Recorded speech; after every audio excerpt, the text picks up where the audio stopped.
ವೀಕ್ಷಕರೇ ನಮಸ್ಕಾರ. Big boss ನ ಮಾತುಕತೆಗೆ ಸ್ವಾಗತ. ಸೊ ಈ ವಾರದ ಕ್ಯಾಪ್ಟನ್ ಯಾರಾಗ್ತಾರೆ ಅನ್ನೋದ್ರ ಬಗ್ಗೆ ಸಾಕಷ್ಟು ಕುತೂಹಲ ಕೂಡ ಇತ್ತು. ಈ ವಾರದಲ್ಲಿ ಫ್ಯಾಮಿಲಿ ವೀಕ್ ಆಗಿರೋದ್ರಿಂದ ಕ್ಯಾಪ್ಟನ್ಸಿ ಆ ಒಂದು ಟಾಸ್ಕ್ ವಿಭಿನ್ನವಾಗಿರುತ್ತೆ. ಸೊ ಹಾಗಿದ್ರೆ ಆ ಟಾಸ್ಕ್ ಯಾವುದು, ಜೊತೆಗೆ ಈ ವಾರದ ಕ್ಯಾಪ್ಟನ್ ಯಾರಾಗ್ತಾರೆ ಅನ್ನೋದ್ರ ಬಗ್ಗೆ ಈ ವಿಡಿಯೋದಲ್ಲಿ ತಿಳಿಸ್ಕೊಡ್ತೀನಿ. ವೀಕ್ಷಕರೇ ವಿಡಿಯೋವನ್ನ ಪೂರ್ತಿಯಾಗಿ ನೋಡಿ. ಹಾಗೆ ವಿಡಿಯೋ ಇಷ್ಟ ಆಗಿದ್ರೆ ಲೈಕ್ ಮಾಡಿ, ಶೇರ್ ಮಾಡಿ, ನಮ್ಮ ಚಾನಲ್ ಅನ್ನ ಸಬ್ಸ್ಕ್ರೈಬ್ ಮಾಡ್ಕೊಳ್ಳಿ.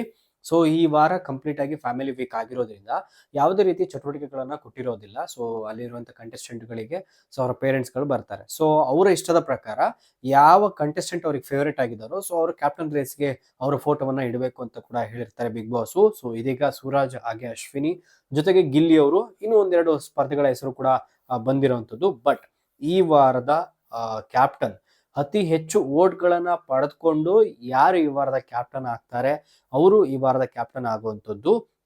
ಸೊ ಆ ಪ್ರಕಾರ ಈ ವಾರದ ಕ್ಯಾಪ್ಟನ್ ಆಗಿರುವಂಥದ್ದು ಬೇರೆ ಯಾರು ಅಲ್ಲ, ಅದು ಗಿಲ್ಲಿ ಅವರು. ಬಿಗ್ ಬಾಸ್ ಮನೆಯ ಕಂಟೆಸ್ಟೆಂಟ್ಗಳ ಒಂದು ಪೇರೆಂಟ್ಸ್ಗಳೆಲ್ಲರೂ ಕೂಡ ಸೇರಿ ಅತಿ ಹೆಚ್ಚು ವೋಟ್ ಹಾಕಿ ಸೊ ಗಿಲ್ಲಿ ಅವರು ಕ್ಯಾಪ್ಟನ್ ಆಗಬೇಕು ಅಥವಾ ಈ ರೇಸ್ಗೆ ಬರಬೇಕು ಅಂತ ಹೇಳಿ ಸೊ ಹೇಳಿರೋವಂಥದ್ದು. ಸೊ ಎಲ್ಲ ಕೆಲವು ಸ್ಪರ್ಧಿಗಳ ಪೇರೆಂಟ್ಸ್ಗಳಷ್ಟೇ ಅವರ ಒಂದು ಹೆಸರನ್ನ ತೆಗೆದುಕೊಂಡಿಲ್ಲ. ಇನ್ನು ಅವ್ರನ್ನ ಹೊರತುಪಡಿಸಿದ್ರೆ ಬೇರೆ ಎಲ್ಲರೂ ಕೂಡ ಗಿಲ್ಲಿ ಗಿಲ್ಲಿ ಅಂತಾನೆ ಹೇಳಿರುವಂಥದ್ದು.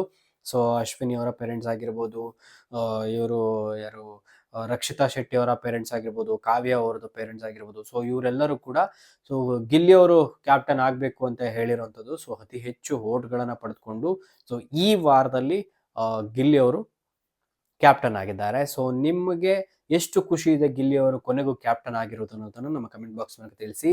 ಸೊ ಈ ವಿಡಿಯೋ ಇಷ್ಟ ಆಗಿದ್ರೆ ಲೈಕ್ ಮಾಡಿ, ಶೇರ್ ಮಾಡಿ, ನಮ್ಮ ಚಾನಲ್ ಅನ್ನ ಸಬ್ಸ್ಕ್ರೈಬ್ ಮಾಡ್ಕೊಳ್ಳಿ. ನಮಸ್ಕಾರ.